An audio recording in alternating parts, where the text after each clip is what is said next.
اعوذ باللہ من الشیطان اللعین الرجیم بسم اللہ الرحمن الرحیم الحمد للہ رب العالمین والصلاة والسلام علی اشرف الانبیاء والمرسلین واہل بیتہ الطیبین الطاہرین المعصومین، اما بعد۔ الحمدللہ آج سے سورہ طلاق پر گفتگو شروع ہو رہی ہے۔ قرآن مجید کا یہ 65واں سورہ ہے، 65 چیپٹر، مدنی سورہ ہے، یعنی ہجرت کے بعد نازل ہونے والے سوروں میں شمار ہوتا ہے۔ اس کی کل 12 آیتیں ہیں۔ طلاق ہم جانتے ہیں کہ ایک طریقہ کار ہے کہ جس کے نتیجے میں شادی ڈیزالو ہو جاتی ہے، ختم ہو جاتی ہے، ڈائیورس۔ بعض مذاہب، بعض ادیان ایسے ہیں کہ جنہوں نے شادی کے بعد طلاق کے پروویژن کو بالکل ہی ختم کر کے رکھ دیا۔ کرسچینٹی اس کی ایک مثال ہے۔ اسلام نے اگرچہ طلاق کو پسند نہیں کیا ہے، اب غزو الحلال قرار دیا ہے کہ حلال چیزوں میں وہ کہ جس کو سب سے زیادہ ناپسند کیا گیا، مگر کیا اس کا بالکل پروویژن ہی نہیں ہونا چاہیے تھا، یا احتیاط کے ساتھ، کوشنز کے ساتھ اس کا پروویژن رکھنا چاہیے تھا؟ تو ظاہر ہے کہ حکمت کا تقاضا یہی ہے کہ بہرحال کوشنز کے ساتھ طلاق کا پروویژن ہو، تاکہ اگر کسی وجہ سے تمام تر کوششوں کے بعد بھی، تمام تر اہتمامات کے بعد بھی، صلح صفائی کی کوشش کے بعد بھی میاں اور بیوی ساتھ میں زندگی نہیں گزار سکتے،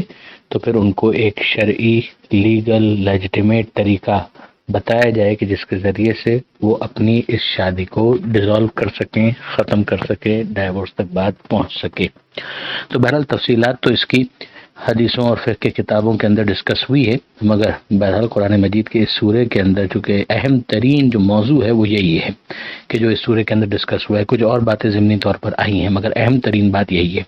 اچھا، یہ بھی نہیں ہے کہ قرآن مجید کے اندر بس سورہ طلاق ہی کے اندر پروردگار عالم نے اس موضوع کو ڈسکس کیا ہو، بلکہ اس سے پہلے سورہ بقرہ میں بھی کافی باتیں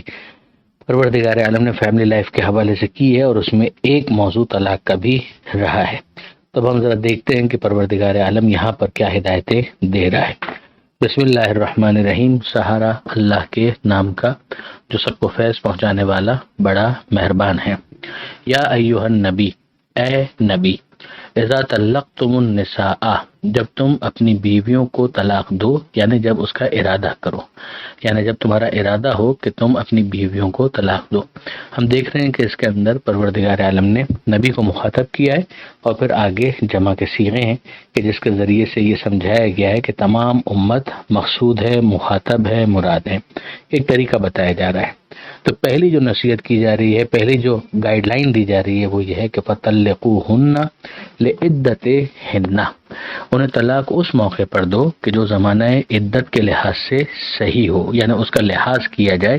کہ عدہ اس میں شروع ہو سکے۔ یہ ہم جانتے ہیں کہ عدہ اس بفر کا نام ہے جو درمیان میں رکھا گیا ہے کہ اگر طلاق دے بھی دی گئی تو ایسا نہیں ہے کہ بالکل ہی تعلق ختم ہو جائے گا، بلکہ درمیان میں عدت کا ایک پیریڈ ہوگا۔ اس عدت کے پیریڈ کے شروع ہونے کے لیے بھی کچھ شرائط ہیں جن کے بغیر وہ عدت کا پیریڈ شروع نہیں ہو سکتا۔ تو اس میں سے ایک شرط تو یہ ہے کہ یہ جو پیریڈ ہے وہ مینسس کا نہیں ہونا چاہیے، یعنی جب طلاق دی جا رہی ہے اس وقت خاتون جو ہے وہ حالت طہارت میں ہو۔ اسی طریقے سے ایک اور شرط یہ ہے کہ حالت طہارت میں بھی ہو، اور پھر ساتھ ہی ساتھ ابھی جنسی تعلق قائم نہ ہوا ہو۔ اگر یہ شرائط پوری نہیں ہو رہی اور طلاق پروناؤنس کر بھی دی گئی، اگر طلاق کا صیغہ جاری کر بھی دیا گیا تو وہ طلاق نلیفائی ہو جائے گی، نل اینڈ وائڈ ہو جائے گی۔ ضمناً یہ بات بھی ذہن میں رہے کہ یہ جن کو طلاق دینے کی بات ہو رہی ہے یہ ان خواتین کی بات ہے کہ جن کے ساتھ بہرحال میرج کنسیو ہوئی ہے، یعنی ایسا نہیں ہے کہ شادی ہوئی اور رخصتی سے پہلے ہی طلاق دے دی، کہ جس کا نتیجہ یہ ہے کہ آپس میں جنسی تعلق قائم ہی نہیں ہوا تھا۔ اس لیے کہ اگر وہ خاتون ہے تو اس کا نتیجہ یہ ہے کہ ان کو طلاق دی جائے تو ان کو کوئی عدہ رکھنا ہی نہیں ہے، ان کا کوئی عدہ درمیان میں ہوتا ہی نہیں ہے۔ تو اب یہاں پر پھر سمجھ لیجئے اس بات کو کہ ایک تو یہ شرط ہے کہ جن کو طلاق دی گئی ہے، دی جا رہی ہے، ان کا اور شوہر کا آپس میں ازدواجی معاملہ رہا ہو، 1۔ نمبر 2، جب طلاق کا صیغہ جاری کیا جا رہا ہے اس موقع پر حالت مینسس نہ ہو، ایام کی حالت نہ ہو۔ نمبر 3، کہ جب یہ طہارت کی حالت میں طلاق دی جا رہی ہے تو اسی طہارت کے حالت میں ازدواجی تعلقات قائم نہ کیے گئے ہوں، تو اب یہ پھر عدے کا پیریڈ کمنس ہو سکتا ہے، انیشیٹ ہو سکتا ہے، اسٹارٹ ہو سکتا ہے۔ پھر اگلی بات سمجھائی جا رہی ہے کہ وَأَحْصُوا الْعِدَّةَ، کہ جو عدہ ہے اس کا حساب رکھا جائے. یعنی ایسا نہیں کہ بس رف ایک اندازہ لگا لیا، ایسا نہیں. باقاعدہ پروردگار عالم نے جو 3 پاکی کا جو سلسلہ رکھا ہے کہ جس کو عدے کی مدت شمار کیا گیا، یہ پروردگار عالم کی طرف سے ایک عدے کی پیریڈ کی مدت ہے، جس میں فقہا کا اختلاف ہے تھوڑا بہت، لیکن بہرحال ایک اوورال جو بات ہے وہ موٹی موٹی یہی کہ ثلاثۃ قروء. تو یہ پروردگار عالم کی طرف سے عدے کی مدت ہے، اور اس کا اہتمام کیا جائے کہ حساب رکھا جائے. واتقوا اللہ ربکم، اور اللہ کا تقوی اختیار کرو جو تمہارا پالنے والا ہے. لا تخرجوہن من بیوتہن، اگلی جو گائیڈ لائن دی جا رہی ہے وہ یہ ہے کہ ان کو تم ان کے گھروں سے نہیں نکالو گے، یعنی بے گھر نہیں کرو گے. یعنی ابھی جب عدے کا پیریڈ چل رہا ہے تو گنجائش نہیں ہے کہ انہیں نکال دیا جائے. یعنی پروردگار عالم یہ چاہتا ہے کہ خاتون اسی گھر میں رہیں، شوہر کے سامنے رہیں، اور شوہر اور بیوی کے جو معاملات ہیں وہ یکسر کل عدم قرار نہیں دیے گئے ہیں، اگرچہ طلاق کا صیغہ پروناؤنس کر دیا گیا ہے. اب یہاں پر یاد رکھنے والی بات ہے کہ ایک طلاق ہے طلاق رجعی، جس کے اندر رجوع کی گنجائش ہوتی ہے، اور پھر تیسری طلاق ہے جو طلاق بائن ہوتی ہے کہ جس کے بعد رجوع کی گنجائش نہیں ہوتی. تو طلاق رجعی کے اندر عدے کے پیریڈ میں بھی خاتون بیوی ہی کی طرح سے ہوتی ہے، اس کا نان و نفقہ، اس کا خرچہ، اس کا گھر، یہ ساری چیزیں شوہر ہی کے ذمے ہوتی ہیں. اور پروردگار عالم واضح طور پر کہہ رہا ہے شوہروں کو مخاطب کر کے کہ انہیں گھروں سے مت نکالو، اس لیے کہ اس کا بہت بڑا ایک بینیفٹ یہ ہے کہ غضب میں، غصے میں بہت ساری باتیں انسان کہہ جاتا ہے. اس نے ارادہ کر دیا طلاق کا اور طلاق کا صیغہ جاری بھی کروا دیا، مگر ابھی یہ بیوی اگر اس کی نگاہوں کے سامنے رہے گی، کبھی بچوں کا خیال آ جاتا ہے، کبھی ویسے ہی پرانے تعلقات یاد آ جاتے ہیں کہ ہم محبت سے ساتھ میں اتنے عرصے تک رہے ہیں اور ایک چھوٹی سی بات ہو گئی اور ہم نے یہ طلاق کا صیغہ جاری کر دیا. لیکن اگر وہ سامنے ہوتی ہے تو پھر یہ تمام باتیں یاد آتی ہیں، اور پھر اس کے نتیجے میں انسان رجوع کر سکتا ہے. یہ عدے کے پیریڈ میں رجوع کی گنجائش موجود ہے. اس کا نتیجہ کیا نکلے گا کہ بغیر کسی نکاح جدید کے یہ دونوں پھر سے میاں بیوی بن کر اپنی زندگی کو آگے بڑھا سکتے ہیں. تو پروردگار عالم کے اس حکم کے اندر بڑی حکمت پائی جاتی ہے. پھر اس کے بعد ارشاد ہوتا ہے ولا یخرجنا، یہ خود بھی نہ نکلیں، یعنی ان کو ان کے گھروں سے نہ نکالو اور یہ خود بھی نہ نکلیں، الا ان یاتینا بفاحشۃ مبینہ، مگر یہ کہ کوئی کھلی ہوئی بدکاری، کوئی کھلا ہوا فحش کام انہوں نے کر دیا ہو، جس کی تشریح حدیثوں کے اندر زنا سے آئی ہے، فحش کلامی سے آئی ہے، اور گھر والوں کو اذیت پہنچانے سے آئی ہے، کہ اس صورت میں پھر ان کو گھر سے نکالا جا سکتا ہے، مثلا کسی اور جگہ پر ان کا پھر اہتمام یا انتظام کر دیا جائے. وَتِلْكَ حدود اللہ، یہ اللہ کی حدود ہیں، یعنی یہ وہ لائنز ہیں جو اللہ نے ڈرا کر دی ہیں. وَمَن يَتَعَدَّ حدود اللہ فقد ظلم نفسہ، اور جو اللہ کی معین کردہ حدود سے تجاوز کرے گا، ان لائنز کو کراس کرے گا، فقد ظلم نفسہ، تو وہ اپنے آپ پر ہی ظلم کرے گا. لا تدری، تم نہیں جانتے، لعل اللہ یحدث بعد ذلک امرہ، تمہیں کیا معلوم شاید اللہ اس کے بعد کوئی تازہ بات پیدا کر دے. جیسے کہ ابھی اشارہ کیا میں نے آپ کی خدمت میں کہ اس بات کا امکان پایا جاتا ہے کہ ہو سکتا ہے کہ شوہر رجوع کرنا چاہے تو بیوی سامنے ہو تو اس کام کو کیا جا سکتا ہے، یا اسے کہہ کر یا محبت کا اظہار کر کے، جس کے نتیجے میں عدے ہی کے اندر وہ واپس سے میاں بیوی بن کر اپنی باقی زندگی گزار سکتے ہیں. آگے پروردگار فرماتا ہے کہ فَإِذَا بَلَغْنَا أَجَلَهُنَّ، جب وہ پہنچ رہی ہوں مقررہ مدت تک، یعنی اب فرض کریں کہ عدے کا پیریڈ ختم ہونے والا ہے، تو عدے کا پیریڈ جب تک ختم نہیں ہو جاتا تب تک گنجائش ہے رجوع کرنے کی، لیکن جب وہ مدت ختم ہونے لگے تو پھر اب فیصلہ کر لو، یعنی اب چند ہی دن تو باقی رہ گئے کہ تمہیں کیا کرنا ہے. فَأَمْسِكُوهُنَّ بِمَعْرُوفٍ، تو یا ان کو اچھے طریقے سے روک لو کہ ٹھیک ہے ہم دونوں میاں بیوی بن کے رہتے ہیں، او فارقوهن بمعروف، اور اگر جدا بھی کرنا ہے تو پھر اچھے طریقے سے انہیں جدا کر دیا جائے، یعنی اس کو بھی تلخ نہ بنایا جائے. جدائی بہرحال تلخ ہے، مگر اس میں تانے دے کر یا ایسی بات کر کے، طنز کر کے، گالیاں دے کر، جو شرافت انسانی کے خلاف ہے، انسان اس تلخی میں اور زیادہ اضافہ نہ کرے. وَأَشْهِدُوا ذَوَيْ عَدْلٍ مِّنْكُمْ، اور 2 گواہ مقرر کرو، یعنی 2 گواہوں کو گواہ بناؤ، اور ایسے گواہ ہونے چاہیے کہ جو عادل ہوں اور تم میں سے ہوں، یعنی مسلمان ہوں، عادل ہوں یعنی مرد ہوں، اور ان کی گواہی کو پروردگار عالم نے ضروری قرار دیا. یہی وجہ ہے کہ فقہ جعفری کے اندر طلاق کا صیغہ پروناؤنس کرتے وقت 2 عادل گواہوں کا ہونا ضروری ہے. اگر عادل افراد کی گواہی نہ ہو تب بھی اس صیغہ طلاق کا کوئی اعتبار نہیں ہے۔ بدقسمتی ایسی ہے کہ ہم دیکھتے ہیں کہ عام طور پر برادران کے اندر طلاق کے صیغے کے موقع پر عادل گواہوں کی موجودگی کو ضروری نہیں سمجھا جاتا، بس طلاق کہہ دینا کافی ہوتا ہے۔ لیکن فقہ جعفری کے اندر بہرحال اس آیت کی روشنی میں امام موسی کاظم علیہ الصلوۃ والسلام نے قاضی ابو یوسف سے یہ کہا بھی تھا کہ عجیب بات یہ ہے کہ پروردگار عالم نے قرآن مجید کے اندر واضح طور پر کہا ہے کہ اس موقع پر 2 عادل گواہوں کو ہونا چاہیے، مگر وہ تم لوگوں کے نزدیک ضروری نہیں ہے۔ ظاہر ہے کہ قاضی ابو یوسف کے پاس اس کا کوئی جواب نہیں تھا۔ وَأَقِیمُوا الشَّهَادَةَ لِلَّهِ، اور گواہی کو قائم کرو اللہ کے لیے، یعنی جب موقع آئے تو ان عادل گواہوں کو گواہی دینی چاہیے اور یہ اللہ کے لیے ہونا چاہیے۔ ذالکم یوعظ بہ، یہ ہے جو تمہیں نصیحت کی جاتی ہے، یعنی ان باتوں کے ذریعے سے نصیحت کی جا رہی ہے، پیسو وائس ہے، صیغہ مجہول۔ من کانا، کس کو کی جا رہی ہے؟ من کانا یؤمن باللہ والیوم الآخر، اس کو کی جا رہی ہے کہ جو ایمان رکھتا ہے اللہ پر اور آخرت کے دن پر۔ ظاہر ہے کہ جو اللہ ہی کو نہیں مانتا تو وہ قربتاً اللہ کسی کام کو کیوں کرنے لگا؟ اگر آخرت کے دن کا خوف یا حساب کتاب کا اسے احساس ہی نہ ہو تو ظاہر ہے کہ وہ لاپرواہ ہو جائے گا۔ وَمَن يَتَّقِ اللَّهَ يَجْعَل لَّهُ مَخْرَجًا، اور جو اللہ کا تقوی اختیار کرتا ہے اللہ اس کے لیے گنجائش پیدا کر دیتا ہے۔ اب اس کے اندر ایک تو وہی نصیحت ہے کہ اگر لوگ پہلے سے تقوی اختیار کر لیں تو شاید طلاق کی نوبت ہی نہ آئے، اور دوسری بات یہ ہے کہ اس طلاق کے نتیجے میں جو تلخیاں پیدا ہو رہی ہیں اور بہت سے افراد اپنے مستقبل کے حوالے سے، خاص طور پر خاتون ہیں، وہ پریشان ہوتی ہیں، تو پروردگار عالم اس کو بھی اس بات کا اطمینان دلا رہا ہے کہ اگر اللہ کا تقوی اختیار کرو خدا گنجائش پیدا کر دے گا۔ وَيَرْزُقْهُ مِنْ حَيْثُ لَا يَحْتَسِبُ، اور وہاں سے رزق عطا کرے گا کہ جہاں سے اس نے سوچا بھی نہ ہوگا۔ یہ اس پرٹیکولر طلاق والے کیس کے علاوہ بھی اگر انسان ان آیتوں پر غور کرے تو اسے سمجھ میں آئے گا کہ تقوی کے بہت سارے فائدوں میں سے یہ 3-4 فائدے ہیں جو یہاں پر بیان کیے جا رہے ہیں۔ ایک تو اس کے لیے گنجائش پیدا ہو جائے گی، نمبر 2 اس کو وہاں سے رزق ملے گا کہ جہاں سے اس نے سوچا بھی نہیں ہوگا۔ وَمَن يَتَوَکَّلْ عَلَى اللَّهِ فَهُوَ حَسْبُهُ، اور جو اللہ پر بھروسہ کرتا ہے، توکل کرتا ہے تو اللہ اس کے لیے کافی ہو جاتا ہے۔ ان اللہ بالغ امرہ، اللہ اپنے کاموں کو پورا کرنے والا ہے۔ قد جعل اللہ لکل شیء قدرا، اللہ نے ہر چیز کے لیے ایک تعداد مقرر کی ہوئی ہے۔ مثلا یہی ہم دیکھتے ہیں کہ عدے کے حوالے سے پروردگار عالم نے ایک واضح طور پر مدت مقرر کر دی۔ اسی طریقے سے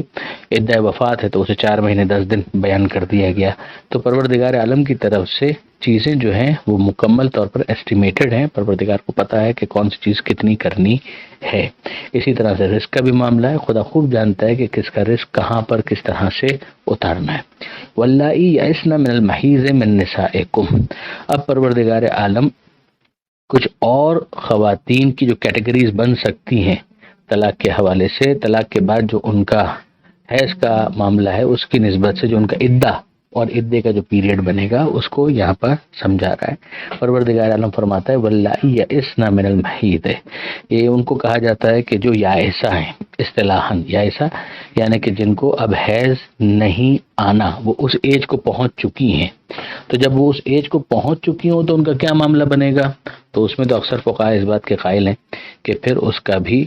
کوئی عدے کا پیریڈ نہیں ہے، یعنی اس کو عدہ نہیں رکھنا۔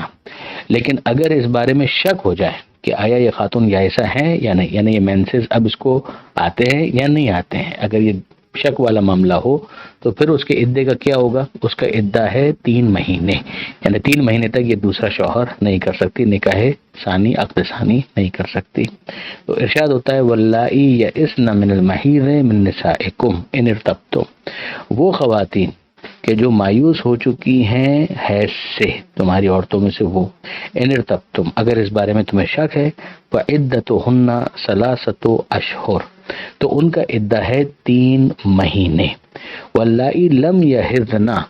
اور وہ کمسن خواتین جو بالغ تو ہیں مگر ابھی ایام ان کے شروع نہیں ہوئے،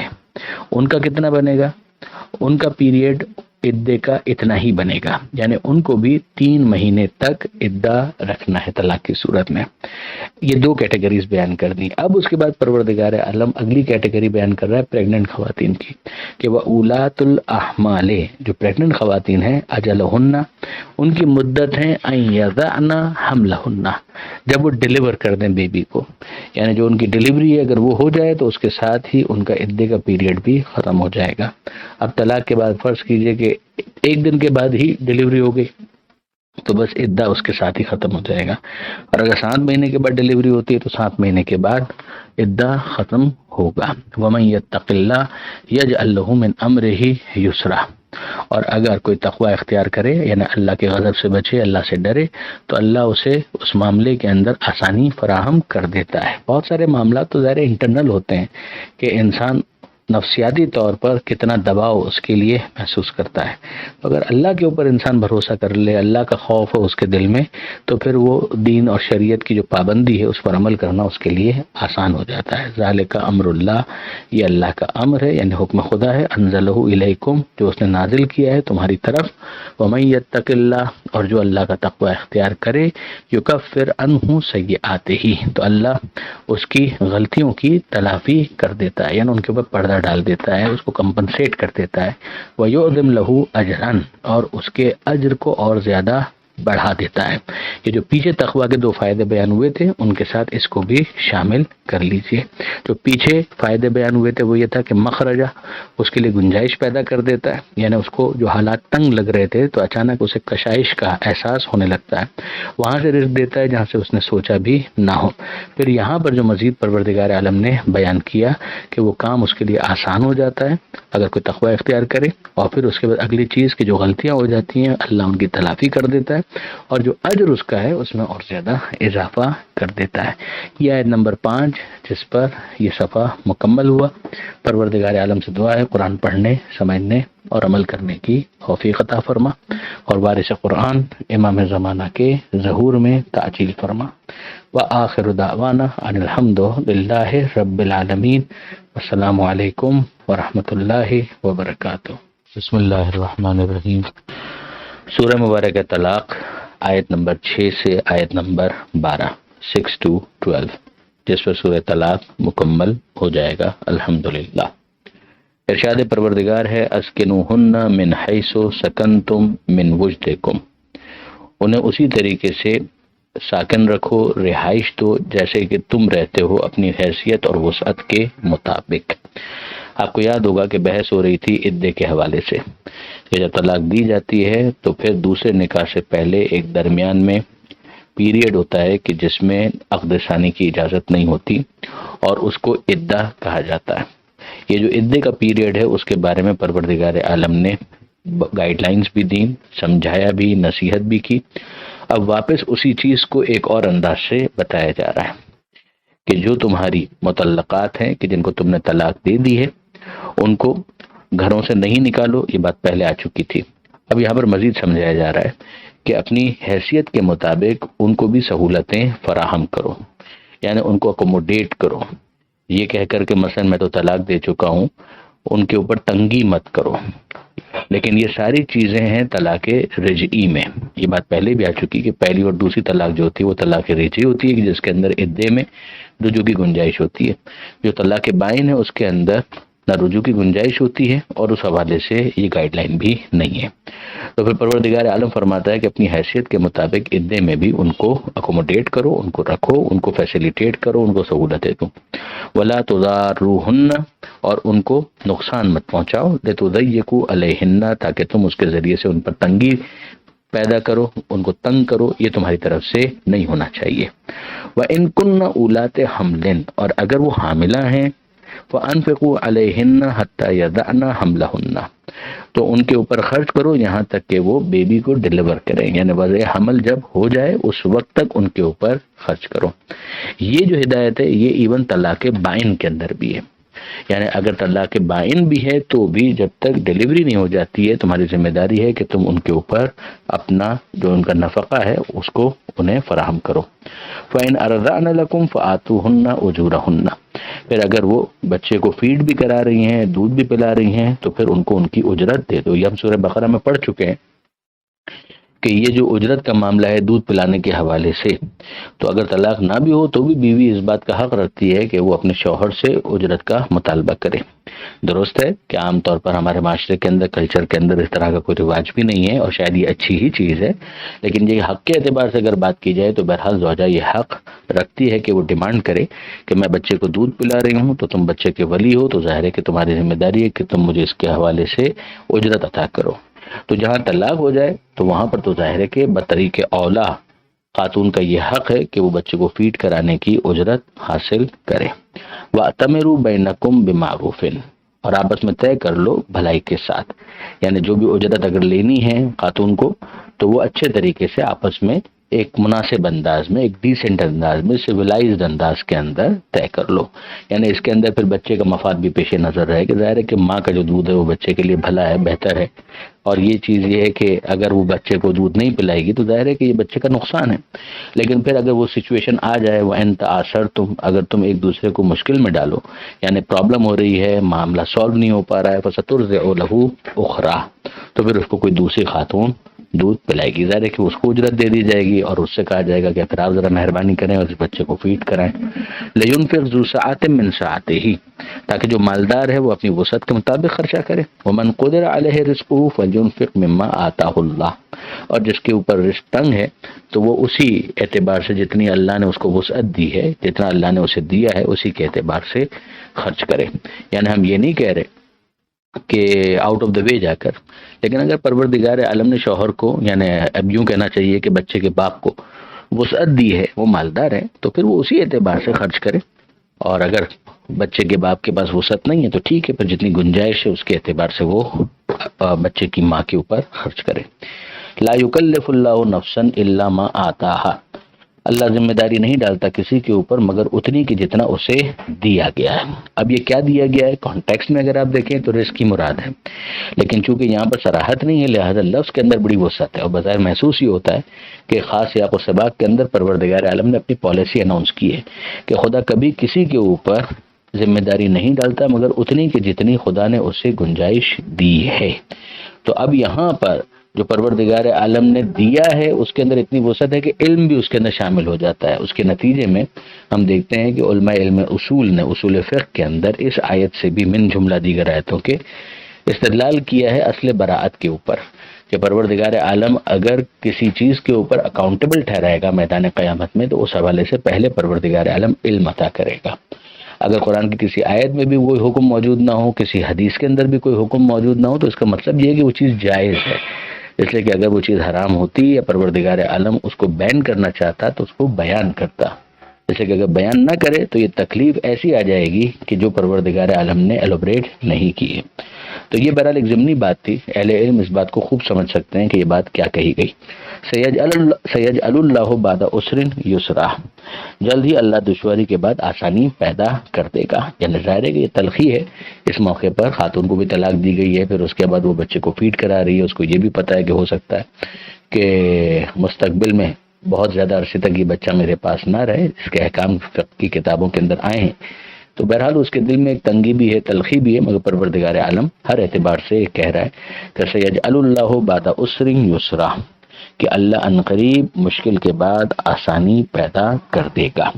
اب یہاں تک تو جو طلاق کے احکام تھے وہ بیان کر دیے گئے اور اس کے حوالے سے گائیڈ لائنز دی گئیں۔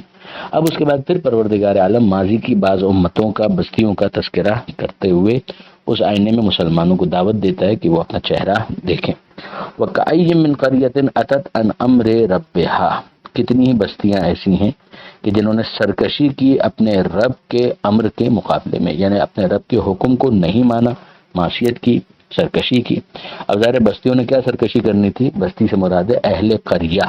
یعنی بستی والوں نے۔ تو پروردگار عالم کی بھی معصیت کی، سرکشی کی، اور رسول ہی اور اللہ کے رسولوں کی بھی معصیت اور سرکشی کی اس کے مقابلے میں۔ فَحَاسَبْنَاهَا حِسَابًا شَدِيدًا، تو ہم نے ان سے حساب لیا اور بہت سختی کے ساتھ لیا. یعنی ایک حساب ہوتا ہے جو بڑا لائٹ سا ہوتا ہے کہ جس کے اندر بہت ساری چیزیں اگنور کر دی جاتی ہے، آنکھیں بند کر لی جاتی ہے، لیکن یہاں پر پروردگار عالم فرماتا ہے کہ ہم نے ان کے اس رویے کی وجہ سے ان سے جو حساب لیا ہے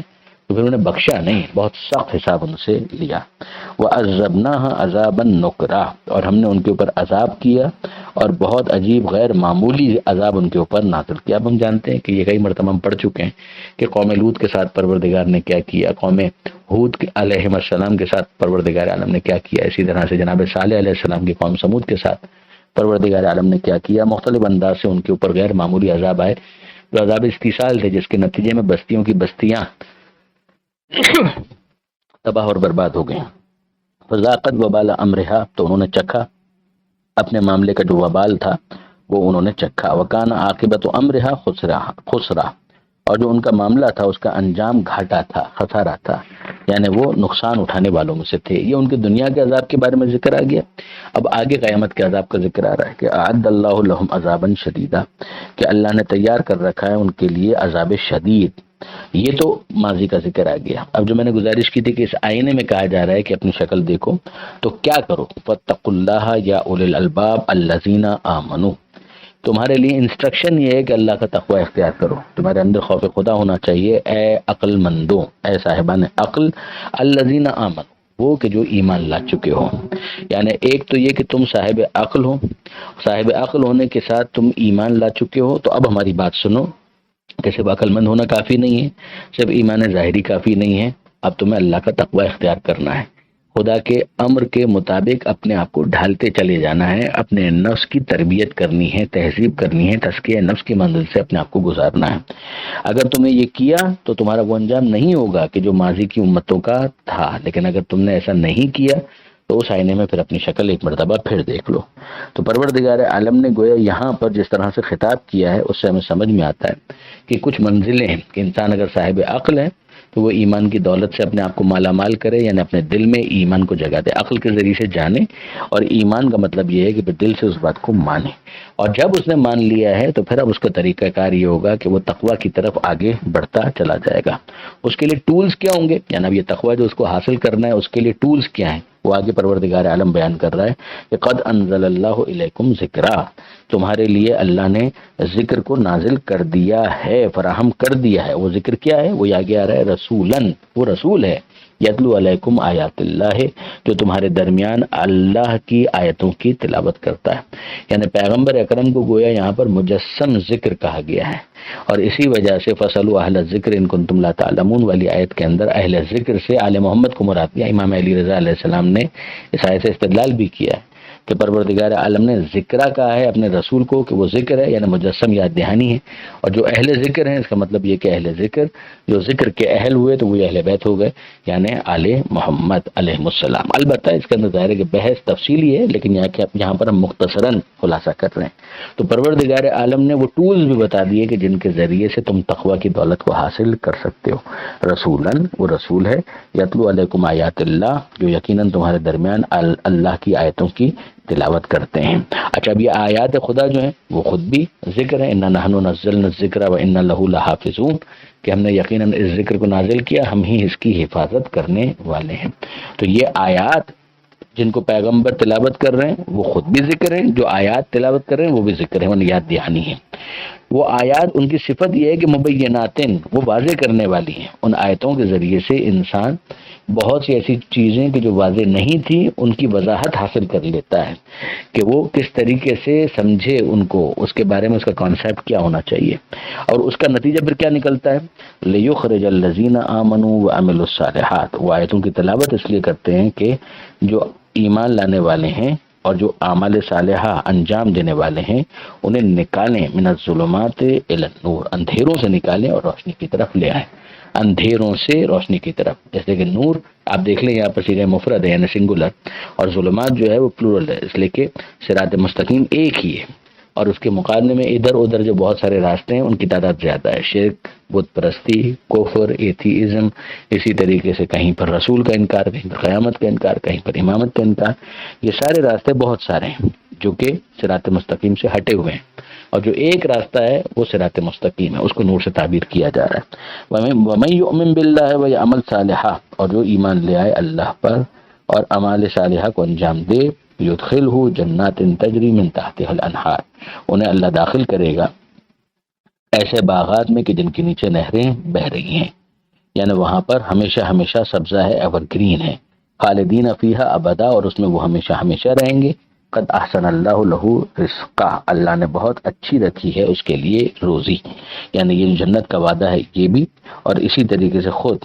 جو پروردگار عالم نے انہیں نور کی طرف آنے کی توفیق دی ہے وہ بھی، یہ سب پروردگار عالم کی طرف سے رزق کے مصادیق ہیں، کیونکہ لفظ رزق کے اندر بڑی وسعت پائی جاتی ہے۔ آخری آیت، پروردگار عالم ارشاد فرماتا ہے کہ اللہ الذی، اللہ وہی تو ہے، یعنی یہ جو انتظام خدا کی طرف سے ہوا ہے، اس نے رسول کو بھیجا، جو ذکر ہے وہ یہ کرتا ہے اور تمہارے لیے کرتا ہے، وہی خدا وہ تو ہے کہ خلق سبع سماوات، کہ جس نے 7 آسمانوں کو پیدا کیا، ومن الارض، اور زمین کو پیدا کیا، مثلہن، اسی طرح سے، یعنی جس طرح سے 7 آسمان ہیں اسی طریقے سے 7 زمینیں۔ اب یہاں پر ایک بحث ہے کہ 7 زمینوں سے کیا مراد ہے، اس لیے کہ یہ واحد موقع ہے قرآن مجید کا جہاں پر زمینوں کو بھی 7 سے تعبیر کیا گیا ہے، مثلہن کہہ کر، کہ زمین بھی آسمانوں کی طرح سے ہے۔ تو کس طرح سے؟ آسمانوں کی طرح سے، عدد یہاں پر معین کیا گیا ہے، تو گویا عدد ان کا بھی وہی ہے۔ تو اس کے حوالے سے بہت ساری باتیں کہی گئی ہیں کہ آئندہ آنے والے علوم جو ہیں وہ اس کے اوپر مزید روشنی ڈالیں گے کہ جس طرح سے یہ زمین جس پر ہم لوگ رہ رہے ہیں، اسی طریقے سے کتنی ہی ایسی اور زمینیں ہیں اس پوری کائنات کے اندر، کہکشائیں، کہ جن کو بطور مجموعی اگر شمار کیا جائے تو شاید وہ 7 بنے۔ اور اسی طریقے سے یہ بھی کہا گیا کہ 7 آسمان ہیں، تو یہ ایک زمین ہو گئی، اور پھر اس کے اوپر 7 آسمان ہیں جن کی حقیقت بھی ہمارے لیے پوری طرح کہاں واضح ہے، اس لیے کہ ہم وہاں کہاں گئے ہیں۔ جیسے کہ سائنس تو کہتی ہے کہ آسمان جو ہے وہ حد نظر کا نام، کہ جہاں پر جا کر انسان کی نظر رک جاتی ہے گویا وہ آسمان ہے۔ تو اب اس کے اوپر کیا ہے تو ہمیں معلوم ہی نہیں ہے نا، ہم اس کے بارے میں کچھ بھی نہیں جانتے۔ تو وہاں پر جو 7 آسمان کا کانسیپٹ ہے، یہ پہلا آسمان جو ہمیں نظر آ رہا ہے، گویا جیسے پروردگار عالم نے زمین والوں کے لیے ستاروں سے زینت دی ہے، تو یہ زمین اور یہ آسمان، یہ پہلا آسمان۔ تو اب اس کے بعد جو دوسرا آسمان ہوگا اس کے لیے گویا پہلا آسمان زمین کی حیثیت رکھتا ہے، پھر اس کے بعد جو آسمان ہوگا اس کے لیے دوسرا آسمان زمین کی حیثیت رکھتا ہے۔ تو زمین آسمان اس طریقے سے 7 شمار کیے گئے ہیں، یہ بھی ایک تعبیر اس کی گئی۔ پھر اس کے بعد جو یہ پوری دنیا کی جو زمینیں ہیں اس کو جو 7 بر اعظموں کے اندر تقسیم کیا گیا ہے، موٹی موٹی تقسیم، بہرحال یہ بھی ایک تعبیر ہے، اور مختلف اس طرح کی تعبیرات تفاسیر کی کتابوں کے اندر آئی ہیں۔ یہ بھی کہا گیا کہ ممکن ہے کہ 7 کے ذریعے سے کثرت مراد ہو، مثلا جملہ کہا جاتا ہے کہ تم 7 سمندر بھی لے آؤ تب بھی مثلا فضائل امیر المومنین نہیں لکھے جا سکتے، یعنی اس سے مقصد کیا ہوتا ہے کہ کثرت کو سمجھایا جائے، یعنی اتنے کثرت کے ساتھ فضائل امیر المومنین حضرت علی علیہ السلام ہیں کہ اگر سارے سمندر سیاہی بن جائیں تو بھی وہ تحریر نہیں کیے جا سکتے۔ اب یہ ظاہر ہے کہ اس کے اندر کثرت مراد ہے۔ یہاں پر ایک قول یہ بھی ہے، پروردگار عالم فرماتا ہے کہ یتنزل الامر بینہن، ان کے درمیان اللہ کا امر نازل ہوتا ہے، انہی کے درمیان امر نازل ہوتا ہے، حکم چلتا ہے پروردگار عالم کا، یہ حکم تکوینی کہ کس کا رزق کتنا ہوگا یہ پروردگار عالم بیان کرتا ہے، پروردگار عالم نازل کرتا ہے، بارش کتنی ہونی ہے پروردگار نازل کرتا ہے، شب قدر کے جو معاملات ہیں پروردگار عالم فیصلہ کرتا ہے، اسی طریقے سے سارے معاملات مدبر تدبیر کرنے والا وہ خداوند متعال ہے۔ لتعلموا، یہ سب کچھ کس لیے ہے؟ تاکہ تم اس بات کو جان لو کہ ان اللہ علی کل شیء قدیر، کہ اللہ ہر چیز کے اوپر قدرت رکھتا ہے۔ بڑا محدود اختیار ہے جو تمہیں دیا گیا اس دنیا میں، تو تم اس محدود اختیار سے سوء استفادہ نہ کرو، اس کو صحیح یوٹیلائز کرو اور آخرت کے لیے اپنے لیے کچھ فراہم کر لو، ورنہ بہرحال اللہ ہر چیز کے اوپر قدرت رکھتا ہے۔ وَأَنَّ اللَّهَ قَدْ أَحَاطَ بِكُلِّ شَيْءٍ عِلْمًا، اور یہ کہ اللہ علم کے لحاظ سے ہر چیز پر حاوی ہے، کچھ بھی اس سے چھپا ہوا نہیں ہے۔ علم اور قدرت کی تو بڑی اہم صفات ہیں پروردگار عالم کی، جنہیں کے ذیل میں باقی تمام صفات آتی ہیں، اور ان دونوں کا ذکر یہاں پر کر دیا گیا۔ یہ آیت نمبر 12 الحمدللہ، اس پر سورہ طلاق کا اختتام ہوتا ہے، پھر اس کے بعد سورہ تحریم ہے، انشاءاللہ اس کو کل سے ڈسکس کریں گے۔ پروردگار عالم سے دعا ہے قرآن پڑھنے، سمجھنے اور عمل کرنے کی توفیق عطا فرما، اور وارث قرآن امام زمانہ کے ظہور میں تعجیل فرما۔ وآخر دعوانا ان الحمد للہ رب العالمین۔ السلام علیکم ورحمۃ اللہ وبرکاتہ۔